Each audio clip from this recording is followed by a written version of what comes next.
Welcome back, reality designers, to another deep dive. Always good to be exploring the fringes of possibility with you. And just a quick note, we want to let you know that our usual host, Denny Van, will actually be back next week. Ah, right. Where's she off to?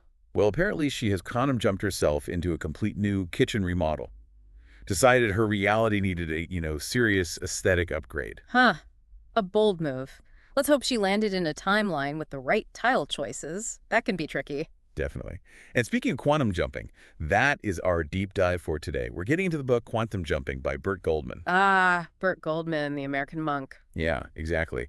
For those maybe new to this, Goldman's book explores this really intriguing idea that we can consciously connect with other versions of ourselves, in parallel universes. Right. The idea being you can learn new skills, gain insights, even achieve success by tapping into these other uses. What's fascinating right off the bat is how Goldman, with his really extensive background in metaphysics, it seems like he came to this idea through this unique blend of personal experiences and then later on engaging with some pretty mind-bending theories from quantum physics. Yeah, it's a real synthesis, isn't it? Like inner exploration meets outer science. Well, as he understood it anyway. Okay, so let's dig into the origins. He talks about a specific seed moment that kind of set him on this path, and it goes way back. South Korean farmhouse, 1946.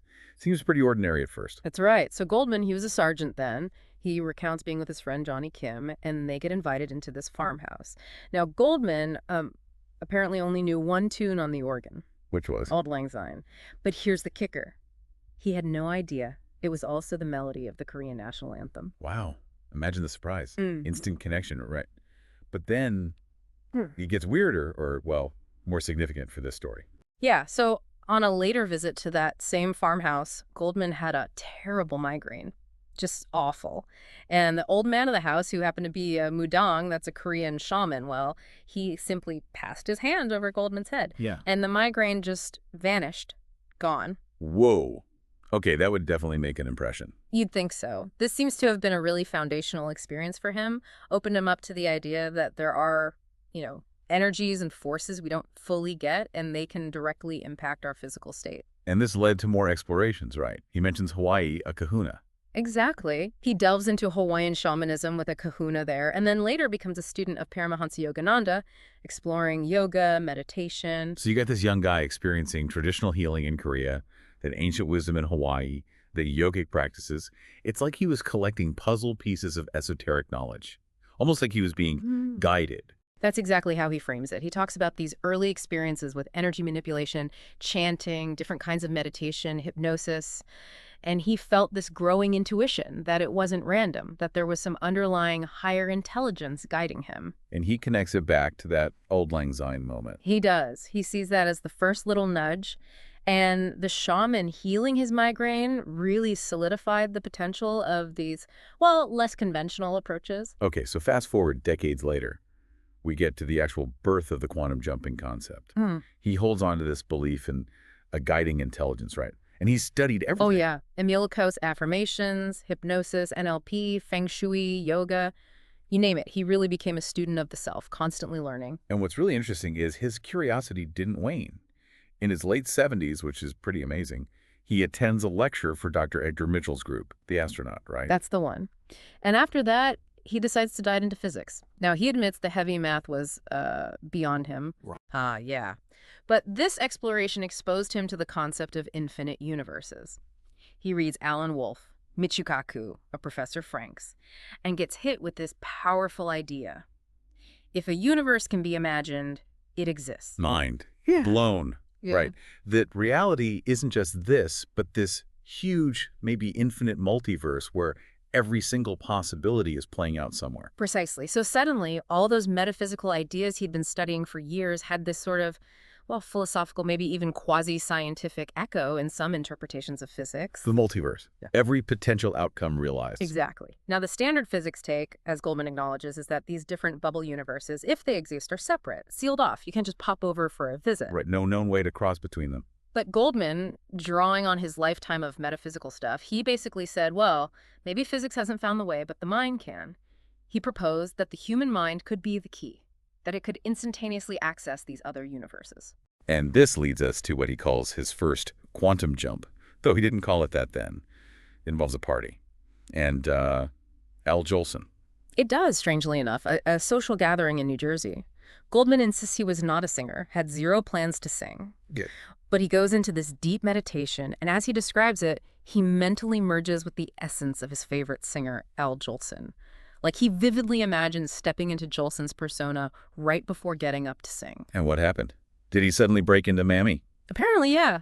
Someone who'd never really sung before then just belts out multiple songs, impressing everyone. He looked back on this later and thought, that was it. That was an early quantum jump.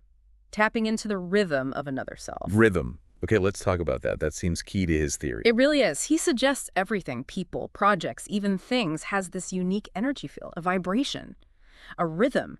And successful people or successful endeavors just operate at a better, more harmonious rhythm. So quantum jumping, in his view, is like tuning your mental radio to pick up the frequency, the rhythm of a successful version of yourself. That's a great way to put it. Aligning yourself with the superior rhythm of one of your twin selves. Right. The twin selves or doppelgangers. That's the core mechanism, isn't it?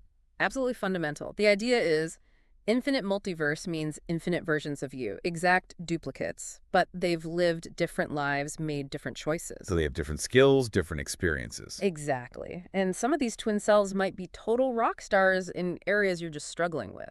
So if I want to be an amazing photographer, the theory says there's a me out there who's already won awards. That's the idea. Or a you who's a concert pianist, or master chef, or fluent in 10 languages. And Goldman claims he used this himself, right? He shares some stories. He does, quite vividly. He talks about wanting to learn photography.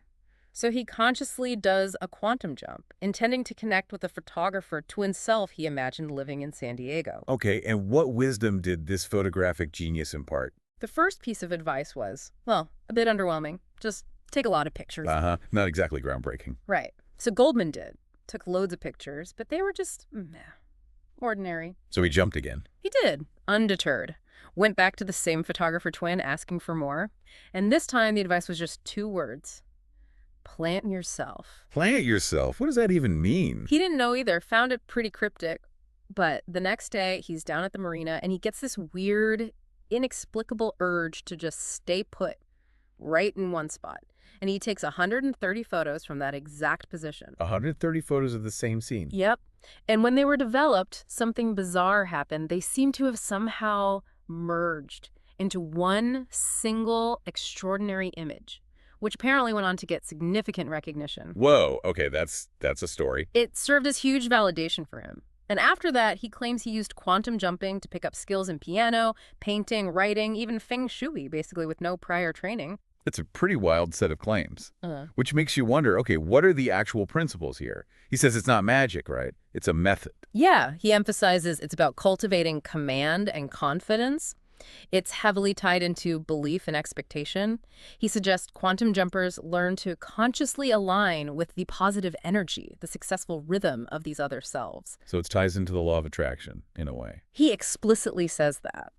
That quantum jumpers gain a degree of control over the law of attraction, and the sheer number of these twin selves, it's presented as this infinite resource library you can tap into. And always back to that rhythm, the energy signature. Successful people have a different rhythm. Successful projects have a different rhythm. And quantum jumping is the mental technique to access and integrate that successful rhythm into your own life, according to him. So how does one actually do it? What are the steps in his quantum mind sequence? Okay. First step, pretty standard for this kind of work. Find a quiet place. Undisturbed. You need focus. Makes sense. Create the right mental space. Yeah. Then focus on a specific problem or area for improvement. Ideally, start with something minor and think about its cause, what you can learn from it. So define the intention clearly. What needs shifting? Exactly. And then, crucially, adopt a fearless attitude. He reframes fear not as some big barrier, but just as negative expectation. Basically, get doubt out of the way. Right, you need a mindset of possibility if you're trying to access a reality where the problem doesn't exist. Yeah. And then visualization. Bingo. Engage your daydreaming mechanism, as he calls it. Yeah. Create vivid mental images. Picture the outcome. Picture the twin self you want to connect with. And the very first jump is like a practice run. Often, yeah, a test run. The goal is just to mentally visit a twin self who made different choices and doesn't have that minor problem you started with. It's about getting a feel for the process, experiencing that shift in perspective. Okay, interesting. Now, we also wanted to touch on another perspective, right? Something that also uses the term quantum jumping, but comes at it a bit differently, from reality transurfing. Yes, it's fascinating how the same label gets used. Vadim Zeland's reality transurfing framework uses quantum jumping too, but it's less about accessing literal parallel universes and merging with twin selves, like Goldman describes. So what's the focus there? It's more about shifting your timeline within this reality through conscious awareness and, really importantly, deliberate choices. Ah, okay. So less reaching out to another universe, more actively steering this one. Precisely. Reality transurfing really emphasizes the power of stacking choices, making lots of small, consistent decisions that are aligned with the version of reality you want to experience. Like becoming the ideal version of yourself now and acting like it. Exactly, embodying that version. And there's this cool idea that every choice is a jump. When you consciously pick one path, you're effectively cutting off countless other potential realities that could have happened if you chose differently. And these jumps aren't necessarily huge leaps. Not always. In this view, the quantum jumps are often the cumulative effect of all these micro decisions over time. They add up to a breakthrough. Okay, and transurfing also talks about pendulums. What are those? Right. Think of pendulums, reality designers, as these sort of energetic structures, thought forms created when lots of people focus their attention and emotion on the same thing. Like, Like persistent negative news cycles, big societal anxieties, maybe even long-running office dramas or family feuds. They feed off your attention. and they can pull you off track. That's the idea. They can subtly influence your thoughts, drain your energy, and keep you stuck in an unwanted reality loop. So the advice from transurfing is to consciously disengage. Starve the pendulums. Cut off things that consistently drain you or reinforce realities you don't want. So comparing the two, Goldman is more internal visualization, accessing other realities, merging with selves. Yep. Transurfing is more about active navigation in this reality, choices, focus, avoiding energy drains. You got it. Goldman's about transforming your inner state to access other worlds. Transurfing is about transforming your experience of this world by making better choices, managing your energy, and basically projecting a different reality layer that the world then reflects back. Changing your layer of the world, not necessarily the whole world. Okay, so let's boil this down for the learner listener. What are the big takeaways here? Well, from Burt Goldman, the really intriguing takeaway is the possibility that other versions of you exist with different skills and experiences. And maybe, just maybe, through focused visualization, you could tap into their successful rhythm to help you out. It's a powerful thought, even just as a metaphor, and from the reality transurfing angle. The most actionable thing there, I think, is the power of consistent, conscious choice. That small, deliberate actions stacked up over time really can shift your reality significantly. Plus, the really practical advice about identifying and avoiding those energy-draining pendulums, being mindful of where your attention goes. So ultimately, even though the proposed mechanisms are different, both perspectives give us a sense of agency, right? Empowerment. Definitely. They both suggest we're not just passively drifting through life.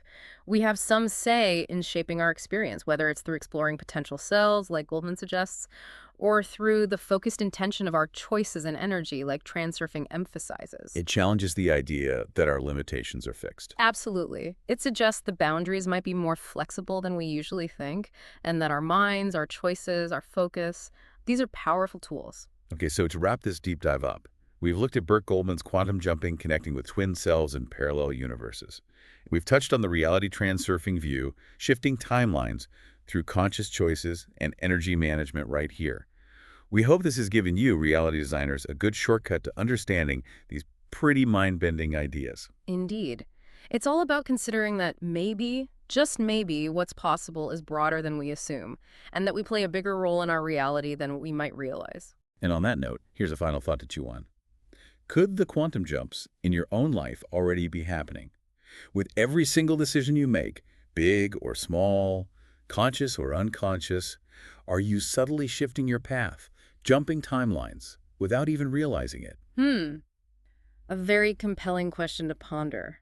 Makes you think about every little choice, doesn't it? It really does. So if this deep dive into quantum jumping has sparked your curiosity and you want to explore more concepts like this, definitely hit subscribe so you don't miss our future explorations. Yeah, we'd love to keep diving deep with you. And please let us know your thoughts. Leave a comment below what resonated with you.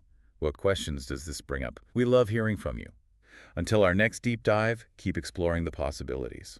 One choice, or maybe one quantum jump at a time.